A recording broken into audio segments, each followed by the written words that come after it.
Welcome to North Shore Conversations. I'm Laura Swanson, your host.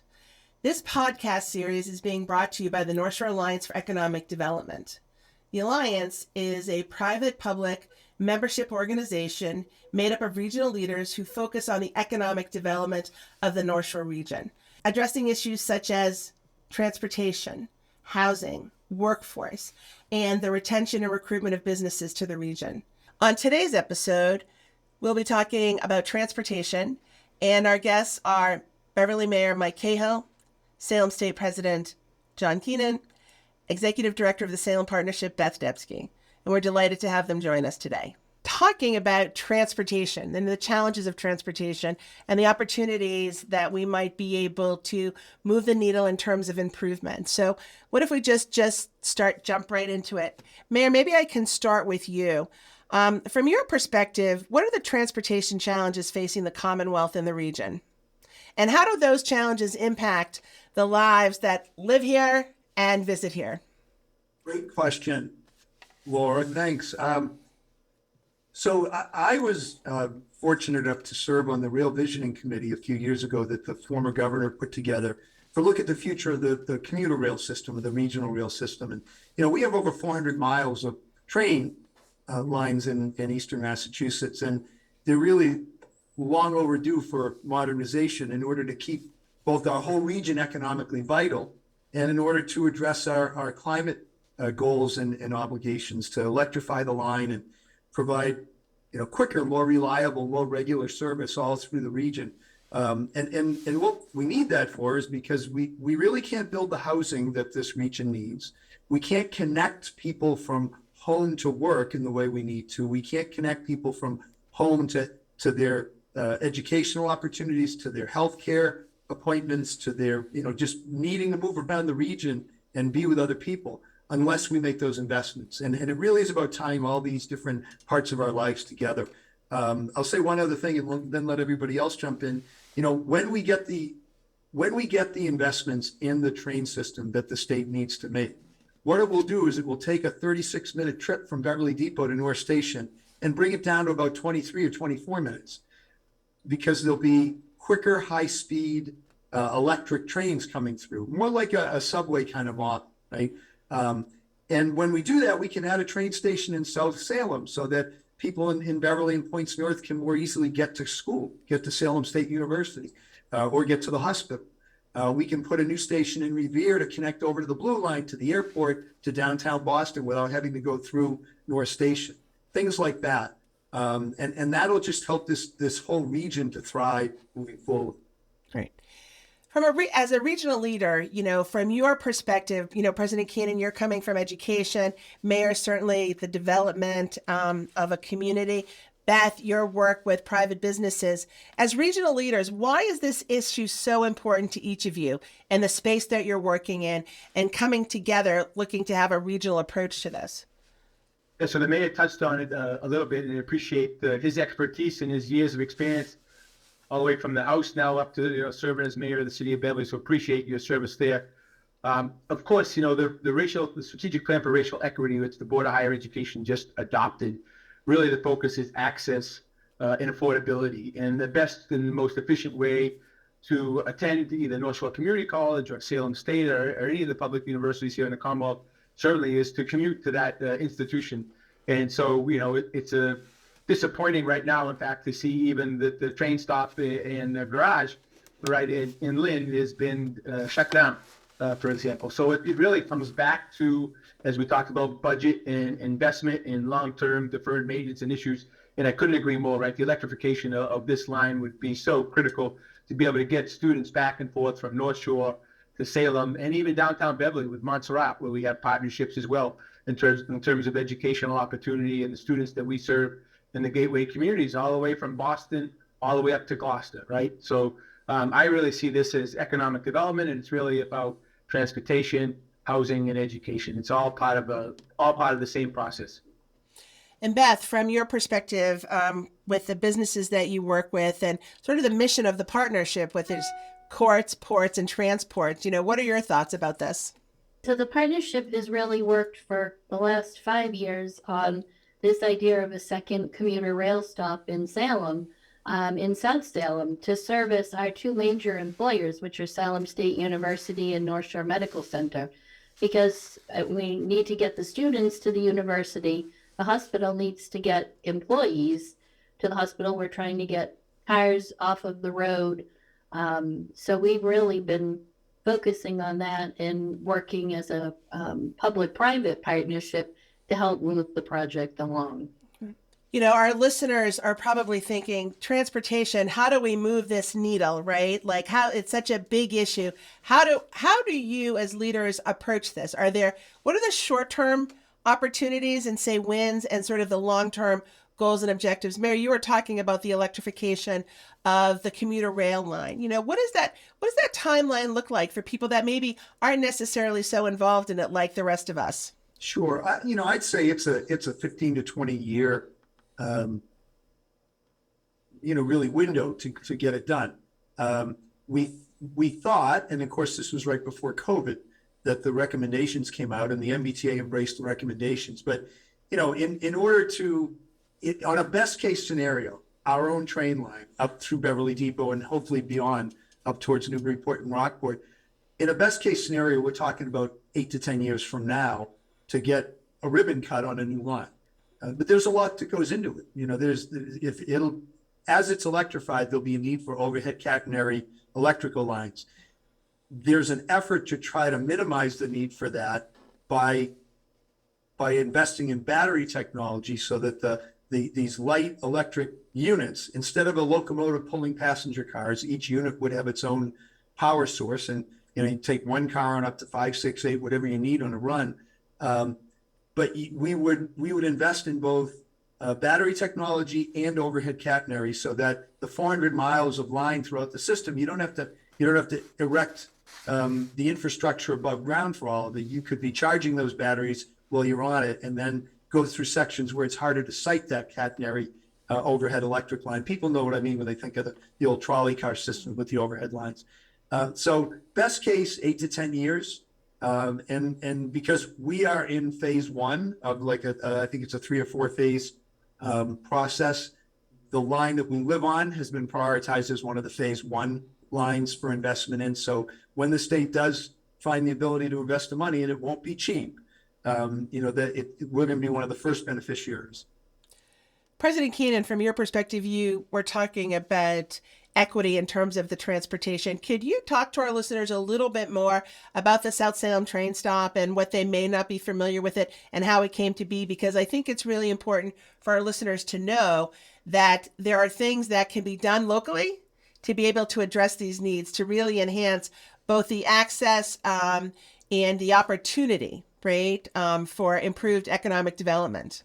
Yeah, so happy to talk about that. And probably as long as the Salem Partnership has been an organization in Salem as well, 30 years or so, been working on this issue first as a city solicitor and then 10 years as a state rep and now 10 years here at Salem. In fact, at one point, there was some money allocated for the South Salem train stop. Ultimately, we moved that money downtown to build a new train stop downtown Salem. But it makes sense in so many ways in terms of the employers here in this region, as Beth explained. North Shore Hospital is Salem Hospital is just on the other side of the tracks to Salem State. We're the 2 largest employers here in this region. And just taking that traffic and that pollution off the streets, right? The congestion and all the air pollution as a result of the traffic in and out of Salem would make such a huge difference. I hope, and I agree with the mayor, the electrification of the trail is really a long ways off.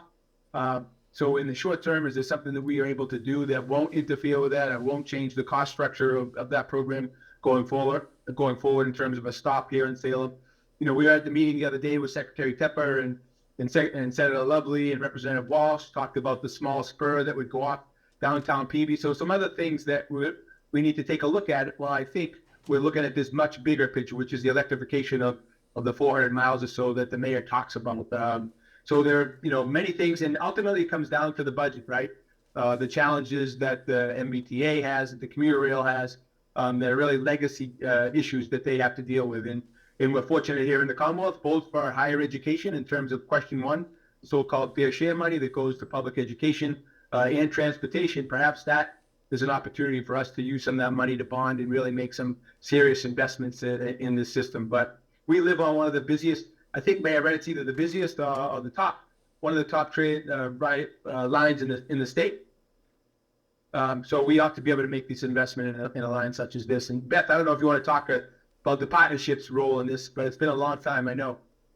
It has been. I mean, the idea for the South Salem train stop started back in 1987, so it is nearly as old as the partnership. I think one of the things the partnership brings to the project is that we work on long-term economic development projects that span multiple administrations. You can imagine in 30 years' time, we've had changes at the local level, state level, federal level. So we're sort of the constant in the picture to keep things moving. I think when you talked about funding, and the partnership was able to fund an initial feasibility study for the project, which showed that the project really would work. And then we've been very fortunate to get federal funding through Congressman Moulton's office, community project funding, that was matched with the City of Salem ARPA funds. So we actually have a contract signed, ready to go for the conceptual design of the project. So, I mean, that seems like a small thing, but that is a huge step for us to actually have funding in place and be able to start a real design for the project. I'm wondering if the mayor also talked about housing, right? And one of the things we've done, although we're not going to be able to solve the housing crisis here in Salem or Beverly on the North Shore, but what we did look at, we did a study in Salem on Canal Street and Jefferson Ave and along that corridor where the stop would be, and I think it was almost 1,000 units, right, Beth, that could potentially be incentivized as a result of having another stop in Salem. So it doesn't solve the problem, but it's a big boost to be able to, that Beverly community was able to do that along the rail stations. Right, and that's really been one of our selling points for the project, that it's more than just a train stop. It really is a redevelopment of that entire neighborhood between Canal Street and Jefferson Ave. There's a lot of underutilized properties there, so there is a lot of potential, including the MBTA owns property right adjacent to where the stop would be located. I'm wondering if you could talk a little bit about the importance and how this comes to be about the public-private partnership, right? Because it's not that there's just one entity alone, although there's certainly the Commonwealth has a huge part in the transportation infrastructure. But from a local level and a regional level, what do those partnerships look like? I know in this local area, right, on this smaller project, if you will, for a long time with the prior mayor, even Mayor Driscoll, and President Missouri had been talking about a contribution from Salem State and from Mass General North Shore Medical Center in Salem, as well as the city, to try to partner and make sure that we're able to make this happen. Again, understanding and appreciating the challenges of the budget in terms of transportation needs and fixes for a system that, again, is very old and has lots of issues. So we do appreciate that. We want to make sure it's a partnership. We're willing to make an investment. And do think it can make a big difference in terms of housing, education, and certainly upgrading our transportation system. You know, if I could, Laura, when you think about Beverly as a small city and how it has developed and grown, you know, when the train really came in the late 1800s, a number of neighborhoods grew up around our train stations eventually, right? A lot after World War II, where people would walk to the train and walk back home. And they would, you know, point to point, go from home to work and back home at the end of the day. After Route 128 was built in the 1950s, you similarly had a lot of neighborhoods built out along highway interchanges that people would, you know, drive to and from work. And so those are a couple of ways in which, you know, Beverly grew. Beverly had grown earlier with the shoe factory right around the downtown. But, you know, so those are the ways in which communities develop. In order for us to continue to evolve as communities, in this century, where we still have a significant unmet housing need, we have the largest population in the history of our workforce, which will be aging into retirement, and we'll need many more jobs to support both the baby boomers' healthcare needs as retirees and the baby boomers' entertainment and disposable income desires and needs. And so that's a part of where, you know, we have an unmet housing need currently and anticipate more. How are we going to do that? Because, you know, everybody gets concerned and frustrated with the thought of more housing, meaning more surface road traffic and congestion. And there are a number of strategies to try to handle that. And I'd say the most sustainable piece, the most important piece to how we're going to live as a 21st century community, neighborhood community region is to take advantage of our public transportation and to really focus more densely the development around the trains, around the subways. Now, the train service right now isn't quite good enough, right? It needs to be what it's not yet. And that's where this investment is so critically important. And where, even though it's got a big price tag, and I appreciate President Keenan, pointing out the fair share money, which half of which is supposed to go to transportation infrastructure annually, that's a piece of where that money's got to come from. And that investment won't happen overnight, but it needs to be begun. And it needs to be a consistent annual investment over the next 20 years to get us there. Because this region, this greater Boston, this eastern Massachusetts region, is one of the greatest in the world. But it's going to keep on being so. We can't choke on how we get around and how we live our daily lives. So the investments have to be made in the big picture, right? The big ticket stuff, like the subway and the train. And then when you get to the local train stations, you got to be able to get around town. There's going to be a lot more local connections. President Keenan mentioned getting in and out of downtown Peabody from the Salem station. That's important. We talk about a train station to get to Salem State University from other communities. We also can't get from Beverly to the North Shore Community College Danvers campus if a student doesn't have a car or access to a car. That would be a bus route from Beverly Depot through downtown Danvers and on out to the campus. There's a lot of moving around, whether it be bus, whether it be walking, biking, ride share, all of that has to happen very locally in and around the bigger stations that need to be invested in.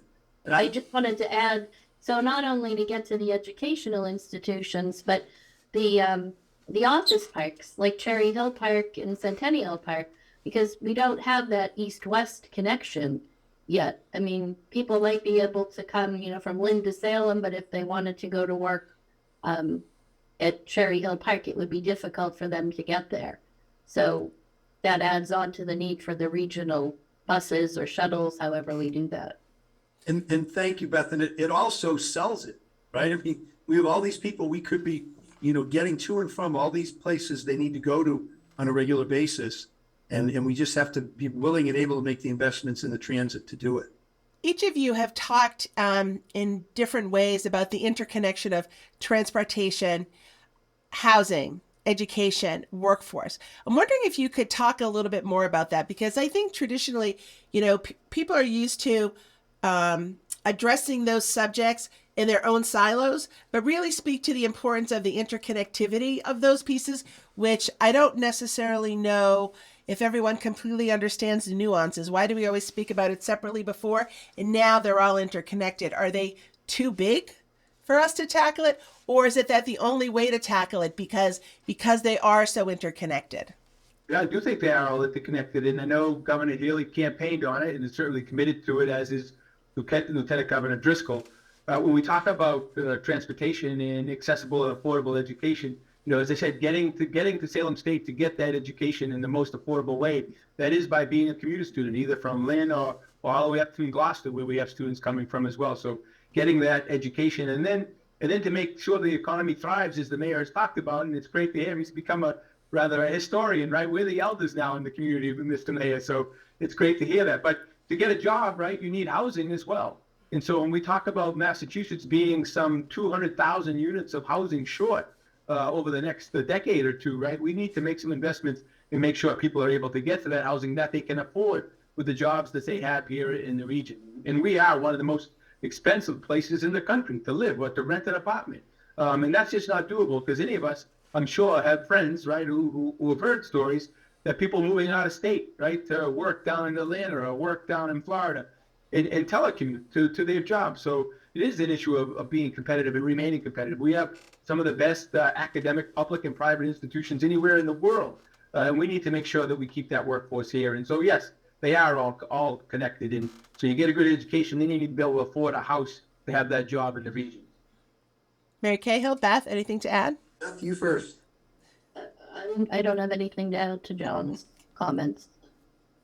Wow, it was that good. I guess I would just say, of course, these things have always been interconnected. and just in case anybody thinks we're not mindful of this piece, we know that it's still yet to shake out how much remote work and hybrid work is going to be, is going to settle out with all this. It doesn't change the fact that a lot of jobs absolutely require regular daily, every shift, every day, physical presence, and other jobs, may be more flexible over time, but there still is always going to be that need to move around the region for all of our purposes. So yeah, I just echo then what John said is that we've always needed to move to get to all of these things, whether you're going out, whether you're going on an errand, whether you're getting groceries, whether you're going to the doctor, going to work, going to school, it's the ability to move around in multiple ways. It's the ability for people to, to thrive in their homes, in their neighborhoods, in their communities. It's hard when you try to move around Boston. We talked about how bad traffic was before COVID, and then for a little while there wasn't any, and it's been back with a vengeance for the last couple of years. And the rush hour seems to be all day still, and you scratch your head a bit, but it's real. And so the investments in public transit connecting us for all these different reasons that we move around, in our daily lives, it's critical. I don't know that there's anything more important right now to help us thrive as a region. Yeah, I will tell you, great point, Mayor. I went into Boston last Tuesday to the State House to lobby on in-state tuition for undocumented students. It's only 16 miles from Salem to the State House. It took me an hour and 45 minutes. An hour and 45 minutes is crazy. So yes, we absolutely have to do something. Just as much as transportation and housing and education are all related, the other thing I do want to bring up is that the government can't do it alone. And there really does need to be partnerships. And that's where the Salem Partnership and these other organizations, the chambers, all come in to be so important in terms of their advocacy, in terms of their partnership, whether it's the sort of blue bikes that we do here in Salem, right? Working with Blue Cross Blue Shield, Salem State makes an investment, the city of Salem makes an investment. We try to get people around the city of Salem on their bikes. It's certainly more healthy, but as well reducing the pollution in our area and the traffic. So there has to be public-private partnerships as well, and that's really where the Salem Partnership has played a role for a long time now. And this is, these are topics and items that are sort of in our everyday kind of existence. And for those who aren't in the space, right, of this, what do you want our listeners to know? Why should they be paying attention to this? Why is this an important matter that they need to perk their ears up and they need to, if there's opportunities to get involved? What is it that you want to say to that constituency? We've had in the last couple of years, we've had two specific instances of newer professional employees come to work with us in really great roles in our city. And in both instances, after about a year of trying to find some kind of stable housing in this area, in each instance, it was an employee with a partner. And in each instance, they left in about a year's time to go move to a southern state with very available and cheap housing for good jobs there. And so, housing is critical. The ability to find housing close enough to work, the ability to find housing that's affordable to all income levels and all places that people are in life is critical to success here. And so we all need to care about it. Another piece that I think the president touched on and President Keenan and I didn't earlier, so I want to, is the electrification of our train line is also meant to address the environmental justice concerns of poorer neighborhoods up and down the train line who've been breathing in these diesel fumes and the particulate matter that's so unhealthy that causes childhood asthma and a lot of other health problems. And electrifying the line is a public health issue, as well as a critically important environmental issue on all levels. And that's a part of why our train line is one of the priority lines for the state, because our communities coming right up from, through Chelsea and Revere and Lynn and Salem and on up, we need to clean up the air coming through those communities. So there's a piece to it that includes that, going beyond improving the train service and and I know the MBTA is focused on this, but improving bus service throughout the region. We found during the pandemic that some of the most critical workers, those who had to keep going to work in healthcare and other, other really healthcare was first and foremost, healthcare and cleaning and whatnot. People were coming from some of the poorest neighborhoods, and they were crowding onto buses, and not enough buses were running. And you saw it on the news. We just need better service, transit service all around, from the very local secondary street as neighborhood, from buses to subway trains to rail trains. It's all got to be invested in. It's how we live. It's how our communities are shaped. And, we're not going to be a less dense population in the future. If we are, then we fail. Then our region is losing jobs and losing people. We can't have that. So we have to find a way to be a little more densely populated in our downtowns, and that includes our small cities like Beverly and Salem. And we need to be able to do that in a way that our communities really maintain all that we love about them, which is the ability to move around and live and breathe fresh air and enjoy our homes. So I'd like to thank you all today. And in closing, I'd just like to ask you, in terms of, as we're moving forward on these kind of initiatives, what do you see the role of the Alliance, the value of the Alliance in this particular space in terms of regional economic development? You want to go as the chair, Mr. Mayor?